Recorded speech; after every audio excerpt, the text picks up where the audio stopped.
On the opening night, we got to the interval. The show was going a storm, and we were topping the bill at the North Pier Theatre in Blackpool. And he said, I just feel a little bit of pain. And a doctor came and said, you've had a heart attack. You've got to come to hospital with me now. And he said, I'm finishing the show. And he finished the show.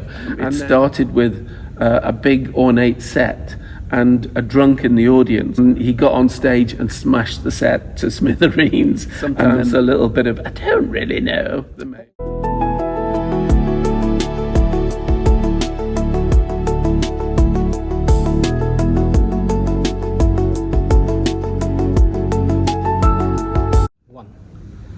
Well, welcome to TheatrePod, the new podcast for mustseetheatre.com.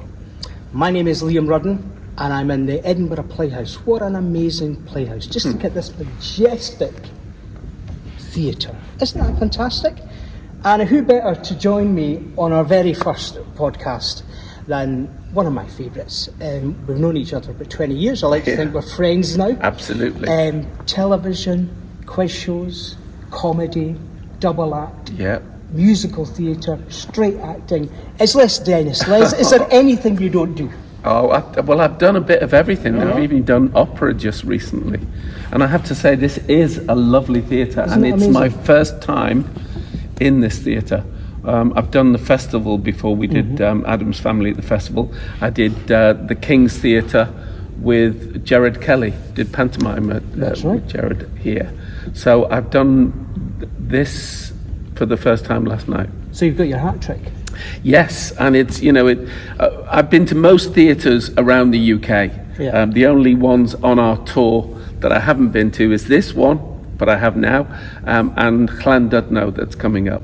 Well, this one, the Edinburgh Playhouse, is still the biggest seated proscenium arch theatre. But to get that right, absolutely, because it all changes. Is it a Frank Matcham? It's not. This was actually originally opened as a cinema. Oh, was it? Okay. We are on a stage, right? Which always freaks me out because I love them so much. That Laurel and Hardy stood back in the day to launch one of the films. Absolute heroes, aren't they? They're just amazing. Yeah. Can you imagine that? So you've got your hat trick. Now, yes. Hat trick gives me a nice little segue because last time we met was in Liverpool last year. Yes. And you were doing Red or Dead. Red or Dead, which was an extraordinary experience. It was a play about Bill Shankly, the wonderful, and I'm honoured to call him a friend, Peter Mullen played Bill Shankly. Gordon Kennedy played Sir Matt Busby. I played Tom Williams and John Smith, the chairman of Liverpool over the years. And we had a chorus. We had 52 people on stage at the Royal Court in Liverpool because we had a community chorus of 40, 12 actors and a community chorus of 40. And when 51 people are standing looking at Shankly and singing "You'll Never Walk Alone" when he's lost a game, it was spine tingling. Well, I've got to say, I'm not a football guy, but I went down to see that. Yeah. And it was so emotional. It was. That spine tingling bit. Yeah. There are tears in the eyes. Absolutely. It just grabs you and takes you. It was a phenomenal. He was production. Extraordinary, wasn't he? He was so good. It was. Peter Mullen was absolutely brilliant in the role. But and I had to, as John Smith, I had to tell him it was time for him to go, and that was a really moving scene. And every night, a tear would form in the corner of Peter's eye, and just down his cheek. I was just in awe watching this man be able to do that. It was. I mean, it was a brilliant production, but I think, as you said, a lot of the power came from that community chorus. Yeah, it did. Because you just can't do shows of that size anymore. No, absolutely. Unless you have that. Yeah, and it was. They were. Well, we the 12 actors were doing all the words, and they were doing any, the odd little bits. But it was like a Greek chorus. Yeah. It was really, a play that thrived on that. Philip Breen, director, who I'd worked with before at the RSC doing Venice Preserved. No, The Provoked Wife. The Provoked Wife at the RSC. Well, he did a great job. He's a great director. So we were in Liverpool, and let's put the record straight on this. So football. While we're on football, There is this rumour going around that you were once signed by Liverpool but never played. But apparently that's on my Wikipedia. I must check it. No, it's not true.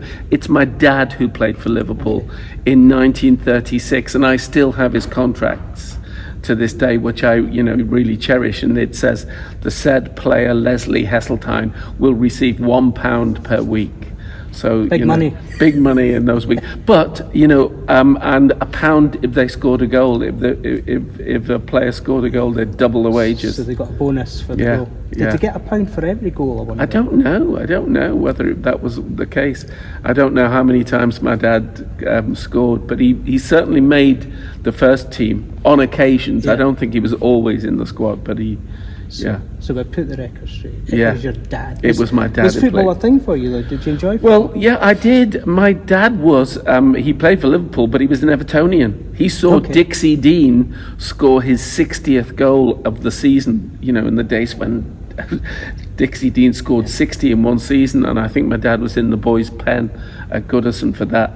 And then when Liverpool beat Leeds in 1965, I remember walking in to the house and saying, "Dad, I'm supporting Liverpool. I'm a Liverpudlian." And he said, "You're a bloody turncoat." How did you get away with it though, playing for Liverpool? Absolutely, exactly. Change days. Change days. Well, Jamie Carragher, I think, was similar. He had been an Evertonian in his youth. Well, I love the fact that there was so many Liverpool names in for the press night of that show when I was in.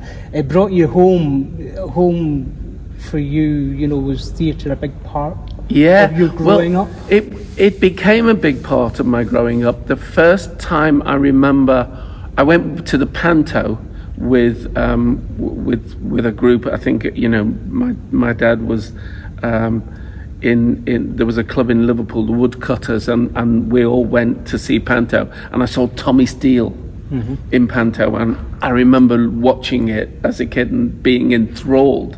Jack and the Beanstalk, and when he came down, and the giant was shriveled down to a little model, I was like, oh, that's amazing.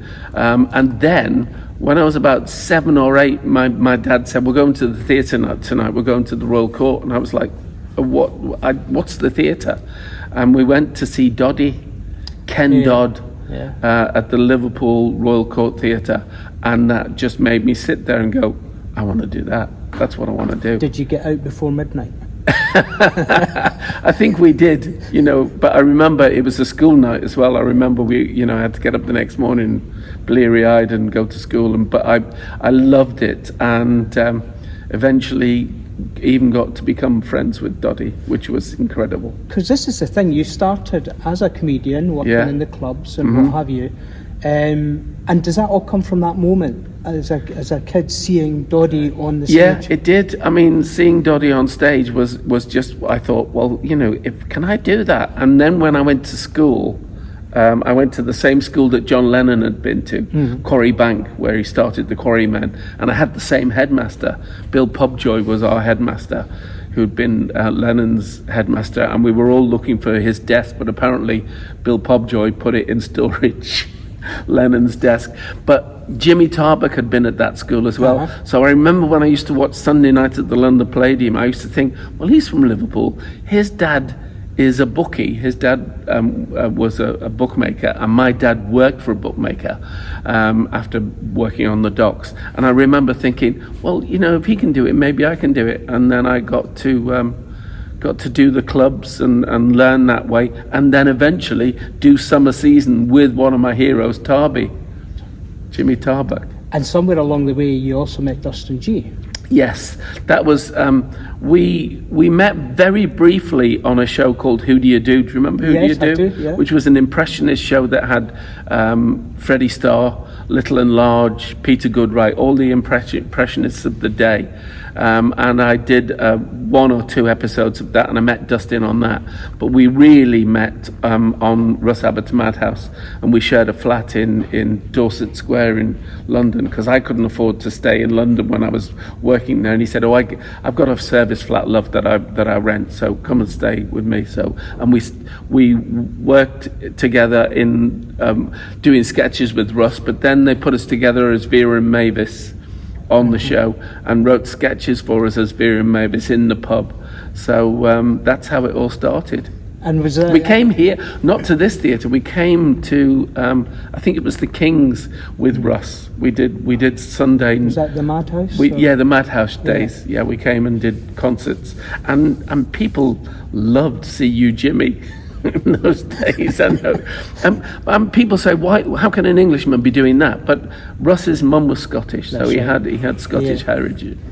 And you still see the stag parties when they arrive in Oh, Edinburgh. do they? You can still buy those hats. The See You, Jimmy hats are still out there. Somebody made a lot of money on them. Yeah, I tell wow. you. So you did that with Dustin.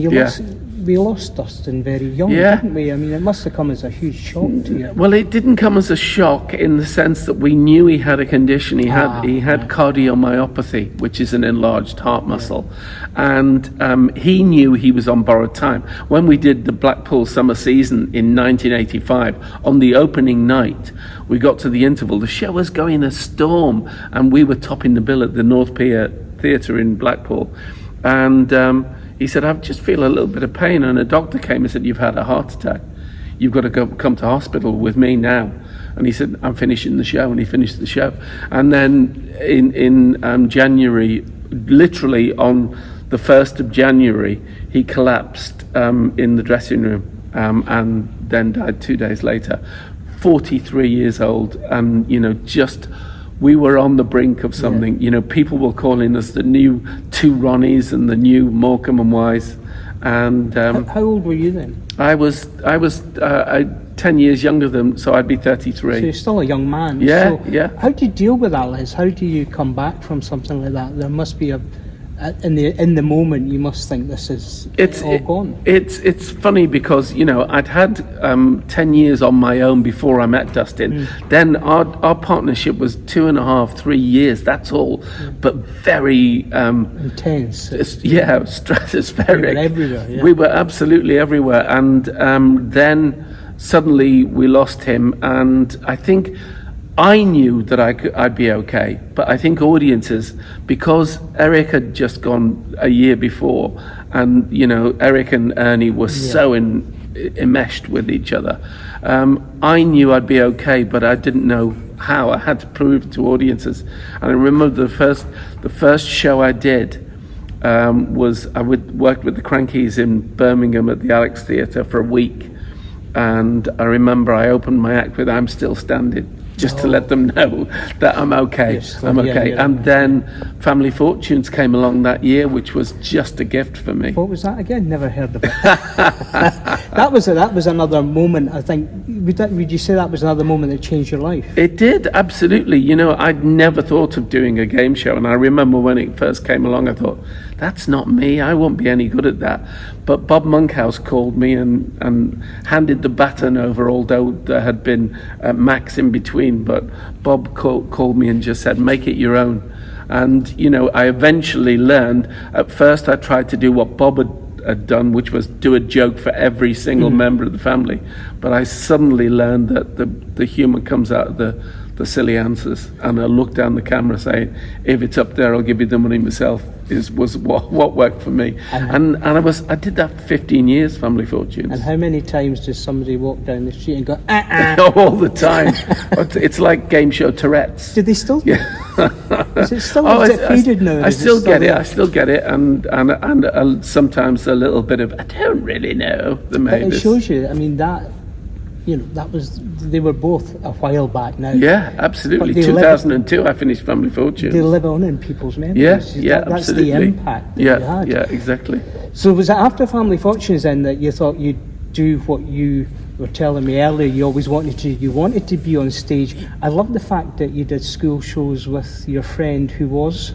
Clive Barker, the horror writer of Hellraiser and kind of the books of the Theatre of Blood and all those amazing Did you not get him to write novels. your play? Yeah. Well, I did. He did write us plays when we were at school, and we did them at the Everyman in Liverpool.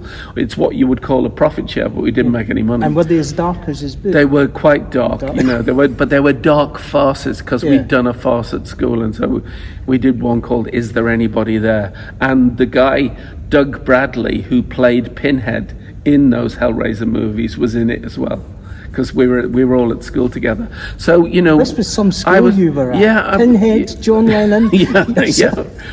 Steve Coppell, the Liverpool, the Manchester United and England player, and Brian Barwick, who ran the FA for a short time. So it was quite a school, and but at that time I remember thinking, should I go to drama school? But I'd already started doing the clubs. But I wanted to get back to theatre, and while I was still doing Family Fortunes, I got the chance to do Me and My Girl in the West End for a year, playing that role, Bill Snibson. I'd gone to see it when Robert Lindsay did it in the West End, and I remember watching Robert Lindsay and Emma Thompson tap dance on a table, and I just remember thinking, I want to do that. And then 10 years later I got to do it, and every time when I was on stage tap dancing and I looked out into the auditorium, I remembered seeing myself there and wishing I was doing it, so I never got bored and I never took it for granted. It was a lovely year with the wonderful Alfred Marks. You did it for a year. I did it for a year, yeah. Did you learn a lot in that year? Oh gosh, absolutely. I learnt about the craft of theatre, about the discipline of doing 8 shows a week, coming in and doing 2 matinees a week, and making sure that you give the audience everything. I mean, I remember doing summer seasons where people would be having a laugh on stage and having a laugh for themselves rather than for them out there. And I was always taught by Jimmy Tarbuck, by Doddy, by people like that, they're the ones who play the money. Do it for them. I saw you in the Addams Family too. Yes. The original UK production. Yes. Playing Uncle Fester. Uncle Fester. Shaved my head for that. You did shave your head, I remember. I got the photographs up there. I didn't want to have that bald cap sitting in makeup for 2 hours every night. So And I of course, shaved my head. With Carrie Hope Fletcher, who's in this show. Yeah, so She you was were her Wednesday. uncle in that one. Yes, I was her uncle in that one, and I'm a kind of surrogate uncle in this. In this one? Yeah. I'm old Joe. Is it good to be working together? It's in lovely to Waitress? work together again. Yeah. And to watch her grow. She's come on. I mean, she was brilliant as Wednesday, but she's come on so much, and she's fantastic in the show. And I think we have that chemistry that works. Well, we're sitting on the set of Waitress, Yes. although you can't actually see it at the moment. That way. It's the other way. Yeah. I saw it last night. I thoroughly enjoyed it. It's a great show. Is it one? Is it? I know actors can never tell you their favourite because it's always the one you're working on at the time. Yes, exactly. But is it up there? With It's the up there best for of me. What you've done, do you It think? really is. I mean, it's not the biggest role I've played, but it's such an important role, Joe, in this show. And I think it's got everything. It's got a great book as well as the songs, which are amazing. Sarah Bareilles has written beautiful songs in this show. I get to sing "Take It Like an Old Man," which is a very sweet song. It's quite emotional, especially it's an emotional when you get to my song. age as well. Because I can relate to all the lyrics. Exactly. Yeah. It's his kind of lesson to her. Just enjoy your life and do what you can. And then there's a lovely little moment at the end that I won't give away, but that's emotional as well. But it's a lovely show to do, and it's up there with the best. I loved Hairspray, of course, with Michael Ball. Yeah. That was an absolute joy. We did the season at the Coliseum. I'd done it on tour with Michael and with Brian Connolly and with Michael Stark, but then we came back just after COVID. I think we were one of the first shows back in the West End. And the audience was still having to wear masks, and they had to sit, only 1,000 people in a 2,000 seater. Seems like a lifetime ago, doesn't it? It does seem, yeah. It's gone. But it was amazing, the reaction we got, and it was lovely to be back. And to work with Michael was a joy. He came to see this in Wimbledon. He'd never seen it, and he was blown away by it, which is lovely. You better watch, I'll be after your job. Yeah. Did you, going off stage, when you were growing up, maybe when you were a bit older, whatever, was there two questions here actually. Okay. What was the first piece of theatre, as in a play or a musical that you ever saw? Okay. Professional show? Right. And is there a favourite? Is there a show in your memory, not one that you were in, but one that you saw that stands out as being if you could go back and see that again, that's Absolutely. the show. Well, there are a few, because I was lucky enough in my late teens to go and see most of the plays and productions at the Liverpool Everyman. And there was an artistic director called Alan Dosser there, who got together the most extraordinary company. Jonathan Pryce, Bernard Hill, Alison Steadman, Julie Walters, Bill Nighy, Pete Postlethwaite, Matthew Kelly, all these people, Anthony Sher, were all there at the same time. Trevor Reeve, they did John Paul, George, Ringo and Bert, and Blood Brothers started there. It was an extraordinary time, and I remember seeing Jonathan Pryce do Richard III as a clown, a white-faced clown in a circus ring, and it blew me away. And then I also saw Jonathan Pryce play Happy in a wonderful production of Death of a Salesman, which I think is a fantastic play. I believe that Nathan Lane is doing it on Broadway, and we're going to New York we have a week off in late June, and I'm going to go out because my daughter is going out there to study drama for the summer course at the Stella Adler School, and I'm hoping to go and see Nathan Lane play his Willy Loman. Is that a part you would like to play? I'd love to have played that part. I think I'm too old for it now, but it's Never say never. Never say never. It's a great part.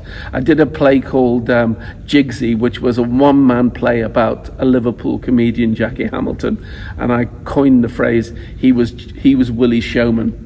And that came to the Edinburgh Fringe? It did come to the Edinburgh Fringe, yeah. And what about that first play that you ever saw? That first play that I ever saw was probably, as a straight play, was that Richard III, yeah, and that was extraordinary. I can still remember Jonathan Pryce, a young Jonathan Pryce, and then later on, he went to the RSC and did a production of Taming of the Shrew that blew me away. It started with a big ornate set and a drunk in the audience that happened to be Jonathan Pryce, but the audience didn't. I knew it was him because I'd seen him in Liverpool. He was in the audience and he got on stage and smashed the set to smithereens, and then the play began. And I remember then thinking, wow. And the director, Michael Bogdanov, I got to work with. Because you worked with the RSC? I worked with the RSC, yeah. With Philip Breen, who was the director of Red or Dead last year. And last year we did Anna Karenina with Philip at the Chichester Festival. Here's the last question for you. Yeah. That wee boy. Yeah. That wee boy was at school with a horror writer and half the world of famous people doing little plays, school plays. Yeah. What would you say to him now if you could give him advice, give him a message? I probably would say to him, do the clubs later, go to drama school. It's one of my, I hate to say the word regrets. You never have regrets. No, maybe but I just wish Yeah. I had gone to drama school. I'd love to have gone to RADA or Central or one of the big ones. And my daughter is applying at the moment and has got a recall for Mount View, so I'm hoping she gets in there. Well, what I will say to you is, can you imagine if you had gone to drama school and you'd come out of drama school and ended up just doing the same soap for 40 years? That's right, absolutely. Look at the colour that's been in that career. When I was at school, Ken Loach came to our school and was looking for a 17-year-old boy to play a character in his new film that was written by Colin Welland. And they'd done Kes and all those, Kathy Come Home and all those amazing films. And he asked me, he said to me, because I was going on holiday that year in the summer to Spain, he said, would you not go? So he must have thought he was thinking of me for the part, and then the funding fell through and it didn't happen. So I often look back and think, imagine if that had happened, where would I have gone? Well, he obviously saw something. Sliding doors. Yeah. Yeah. He obviously saw something that we've all seen got since. to see since. Yeah. Les, it's always a delight Always to a catch delight up with you. with you know, too. whether it's in Liverpool, in Yeah. Edinburgh, or wherever. And I look forward to doing many more of these. Yeah, little and we'll have catch-ups lunch along the- tomorrow. and Let's we'll do have lunch that. tomorrow. That'll be Would great. Les, thank you so much. Thank you, Liam. Lovely. Good. That was nice.